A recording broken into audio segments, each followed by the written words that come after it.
Many remember Saint Aloysius Gonzaga for his chastity. But did you know that he was a frontline volunteer during his time?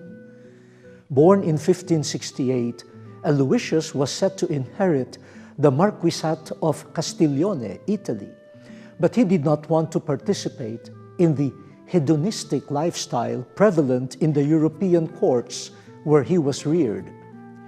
It is worth noting that his piety seemed intuitive because he did not have a spiritual guide in the courts of nobility. He fasted thrice a week and refused to light the fire in his bedchamber even in the bitter cold weather. He turned his eyes downcast in the presence of women, and his feet were always covered. Written accounts of his life noted that as young as 9 years old, Aloysius already observed the custody of the eyes. He even made a vow to never offend God.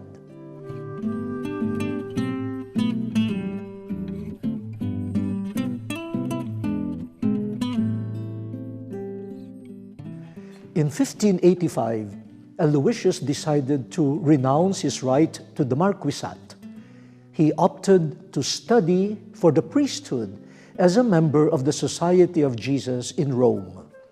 In the seminary, he had another future saint for spiritual director, the Jesuit theologian Robert Bellarmine. All was well until a plague broke out in Rome in 1591. He was one of the first to respond and volunteer by begging alms for the victims and by caring for the sick, bathing and feeding them.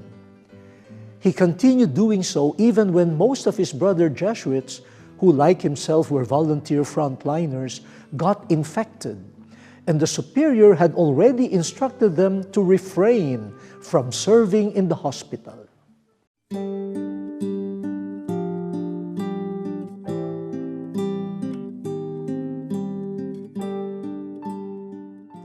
Saint Aloysius Gonzaga was heroically devoted to the victims of the plague.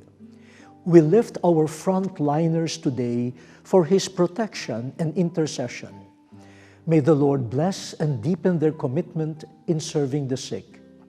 We also commend to Saint Aloysius's prayers the speedy recovery of all people suffering from the coronavirus.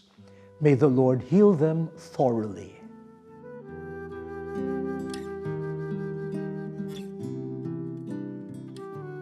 If Saint Aloysius cared much for the sick during the pandemic that he experienced, we know that he also cares for those afflicted by the current pandemic through his prayers to our merciful God.